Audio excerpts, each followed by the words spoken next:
जमा डोगरी मैं अक्षय सागर और आप देख रहे हैं रफ्तार जम्मू। चंद पलों की गुफ्तगू और सच से करवाएंगे रूबरू। सन 1990 वो साल जिस साल कश्मीरी पंडितों को कश्मीर से भगा दिया गया। कोई अपना घर परिवार छोड़कर नहीं जाना चाहता, लेकिन परिवार की रक्षा और सुरक्षा के चलते कश्मीरी पंडितों को कश्मीर से निकलना पड़ा। मुसलमानों द्वारा उन्हें कहा गया कि आप मुसलमान बन जाए, नहीं तो आप मार दिए जाओगे या फिर आप कश्मीर छोड़कर निकल जाओ। लोकतंत्र की हत्या हुई, कश्मीर की धरती को लहूलुहान कर दिया गया। उस समय की मौजूदा सरकार, केंद्र की सरकार, बुद्धिजीवी कोई भी उनके हक में नहीं आया, उनके बारे में किसी ने बात नहीं की। और आज 32 साल के बाद एक मूवी आई है द कश्मीर फाइल्स। उसे लेकर पूरे हिंदुस्तान क्या पूरी दुनिया में बवाल मचा हुआ है। लोग हक में भी हैं और उसके खिलाफ भी हैं। और उसी कड़ी को जोड़ते हुए हमारे जम्मू से एक गाना भी रिलीज़ किया जा रहा है, हम लौटेंगे। ऐश के जी हमारे साथ हैं। इन्होंने ये गाना लिखा है, म्यूज़िक भी इन्होंने खुद बनाया है और खुद ही इस गाने को गाया है। ऐश के जी, किस तरह से आपको ये गाना करने का ख्याल आया और क्या भाव आए, हमें बताएं इस बारे में। जी सबसे पहले थैंक्स रफ्तार जम्मू न्यूज़ का कि आप यहाँ पे आए। तो ये गाना मतलब हम काफ़ी दिनों से सुन रहे थे, कश्मीर फाइल्स फिल्म आ रही है। मैं भी बेसिकली कश्मीरी हूँ, कश्मीरी पंडित हूँ मैं भी। तो माइग्रेशन के बाद जब हम यहाँ पे आए थे तब से लेकर आज तक मतलब एक आस है।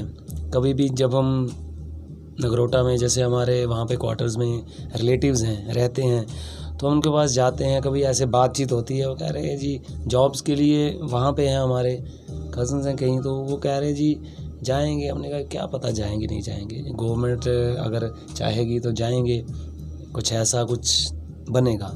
बाकी इस गाने के लिए कहूँ तो मैं बैठा था, मैंने कहा जी फिल्म के बारे में चर्चाएं हो रही थी बहुत जी, फिल्म आने वाली टीज़र उसका रिलीज़ हुआ, ट्रेलर रिलीज़ हुआ, सबने देखा, सबने बहुत पसंद किया।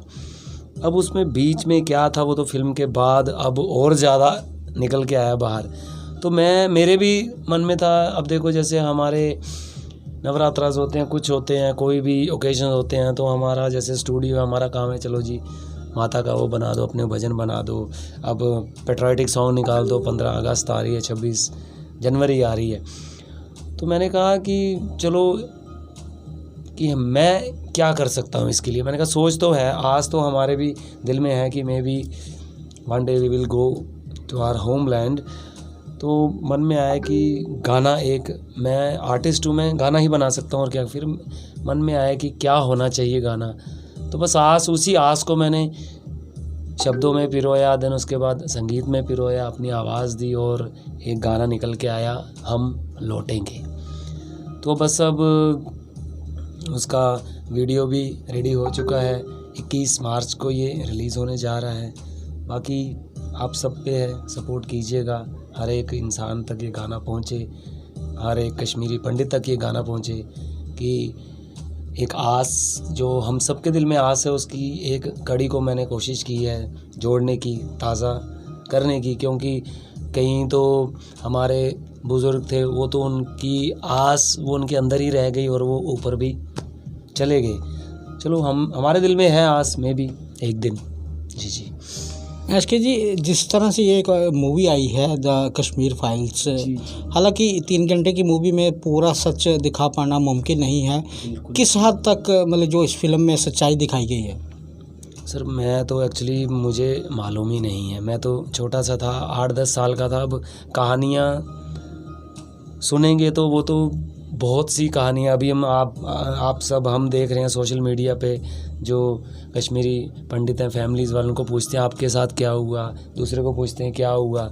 मेरे को तो याद नहीं है, मैं तो इसके बारे में क्या कहूँ। नहीं जी ऐसा हुआ था, सच भी हो सकता है, हुआ तो है, बहुत कुछ हुआ है। अब मेरे को ये नहीं पता क्योंकि मैंने वो चीज़ नहीं देखी, क्योंकि मैं तब 8 साल का था, मुझे इतना याद नहीं है। जब फिल्म रिलीज़ हुई, जिस दिन पहला शो ख़त्म हुआ, तब भी हमने ग्राउंड ज़ीरो पर जाकर रिपोर्टिंग की। वहाँ पर कश्मीरी पंडितों से बात की, उन्होंने अपना दर्द बयां किया। 2 दिन के बाद हम जगटी कैंप में भी गए, वहाँ पर भी कश्मीरी पंडितों से हमारी बात हुई और आखिर में उन्होंने एक बात बोली कि हम कश्मीर जाएंगे और ज़रूर जाएंगे। लेकिन उन्होंने एक बात रखी कि हम मान सम्मान, स्वाभिमान और संवैधानिक गारंटियों के साथ जाएंगे। आप कैसे देखते हैं? बिल्कुल बिल्कुल बिल्कुल, क्योंकि देखिए ऐसे बोल देंगे कि जाइए, मतलब वहाँ जाके सिक्योरिटी कौन देगा? वहाँ पे तो देखो ना, अब जैसे मैंने भी ये सुना है, अभी शायद कहीं आ रहा था, हाँ जी, कश्मीरी पंडितों को भेजना चाहिए, उनको एक जगह क्वार्टर्स दिए जाएं। क्वार्टर्स एक जगह देंगे, उससे अच्छा तो हम क्वार्टर तो यहाँ भी हैं, वो तो ऑलरेडी रह भी रहे हैं। ये है कि अब मेरा जहाँ गांव है, अब मेरे गांव में मुझे अगर जो गवर्नमेंट लैंड है उसमें से दे दे। अब हमारा जैसे गांव था, उसमें मतलब हमारे घर थे 4 की 5 घर थे, 5 घर 2-2 फैमिलीज़ भी लगाओ, 10 फैमिलीज़ को अगर उसी अपनी जगह में रहने के लिए कितनी सी लैंड यूज़ होगी? 1 कनाल 2 कनाल, तो गवर्नमेंट के पास तो हज़ारों कनाल लैंड है, हर एरिया में गवर्नमेंट लैंड है। अगर वैसा कुछ कर सकते हैं, बट हाँ ये है कि एक जगह ही क्वार्टर बना के उसके इर्द गिर्द सिक्योरिटी वो लगा दे, तो उसका तो कोई मतलब मैं नहीं समझता। उससे अच्छा तो यहाँ पे है, यहाँ पे मैक्सिमम जितने भी कश्मीरी फैमिलीज़ जम्मू में रह रही हैं, 70% लोगों के अपने घर जम्मू में हैं। मानते हैं आप इस बात को? तो वहाँ जाना है। और अगर आप देखो ना, बहुत सी चीज़ें होती है, खाली अगर हवाई वैसे वो तो ऐसे भी मैं उठूँगा, मैं जाऊँगा जी हफ्ते के लिए, गाड़ी निकाली, घूम फिर के आगे कश्मीर घूम आए जी। अगर वहाँ पे रहना है तो फिर अब क्या कह सकता हूँ सर मैं, हर एक की अपनी अपनी सोच है। मेरा सोचने का नज़रिया अलग है, आपका अलग है, बाकी का अलग है, बट मैं अभी इस फील्ड में, इस फैसले में मैं इंक्लूड नहीं होना चाहता। 32 साल के बाद ये फिल्म आई है द कश्मीर फाइल्स। हालांकि इससे पहले भी फिल्म्स बनी हैं, लेकिन जो सच्चाई इसमें दिखाई गई, केंद्र सरकार द्वारा अग्निहोत्री जी को वाई कैटेगरी सिक्योरिटी दे दी गई है, क्योंकि खतरा उन्हें भी है। अब आप एक गाना लेकर आए हैं, तो आपको क्या लगता है कि खतरा आपको भी हो सकता है? आप नज़र में आ चुके हैं, आने वाले दिनों में जब आपका ये गाना रिलीज़ होगा तो चर्चा में आएगा। जी तो उसे लेकर आप क्या चाहते हैं कि आपको सिक्योरिटी मिलनी चाहिए? कैसे देखते हैं? नहीं सर, अब इसके बारे में मैं क्या कह सकता हूँ? अब एक आर्टिस्ट एक गाना अगर निकालता तो उसके पीछे उसको खतरा हो जाएगा। मैं तो, मेरा गाना जब रिलीज़ होगा, मैं पहले भी शायद कहा है, मैं इसमें कहता, इसमें किसी के खिलाफ कुछ भी नहीं है। सर, एक धार्मिक गाना करना या कमर्शियल गाना करना अलग बात है, एक संवेदनशील मुद्दा है। 32 साल तक सब खामोश रहे, कोई नहीं बोला इस मुद्दे पर। अब इस मूवी के आने के बाद चर्चा का विषय बन चुका है हिंदुस्तान में और हिंदुस्तान से बाहर भी। और आप देख रहे हैं कि जिस तरह से कुछ लोग हक में बोल रहे हैं, कुछ लोग खिलाफ बोल रहे हैं। जब आपका गाना रिलीज़ होगा तो उस पर भी चर्चा होगी, तो उसे कैसे फेस करेंगे? जी, चर्चा तो मैंने तो अपने सॉन्ग में, मेरा टाइटल है हम लौटेंगे, उन हंसी वादियों में हम लौटेंगे। ठीक है जी। बाकी जो हमारी आस है, मेरा बस इस गाने का एक ही मोटो है, मैं ये कहना चाहूँगा कि एक दिन हम लौटेंगे।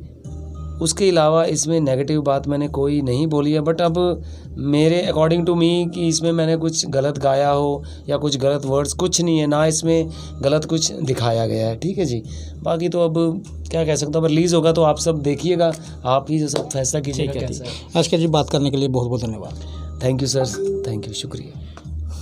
जैसे कि आपने देखा, the Kashmir files movie release हुई, 32 साल से दबा हुआ सच दुनिया भर के सामने आया और हर कोई अपने अपने हिसाब से प्रतिक्रिया जाहिर कर रहा है। देश के प्रधानमंत्री ने भी उसके ऊपर प्रतिक्रिया जाहिर की।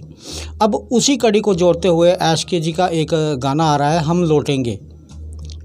हमें आज मालूम हुआ कि ये भी एक कश्मीरी पंडित हैं। इन्होंने संगीत के माध्यम से, एक गाने के माध्यम से अपने अंदर का जो दर्द है वो बयां किया है। 21 मार्च को ये गाना रिलीज़ होगा।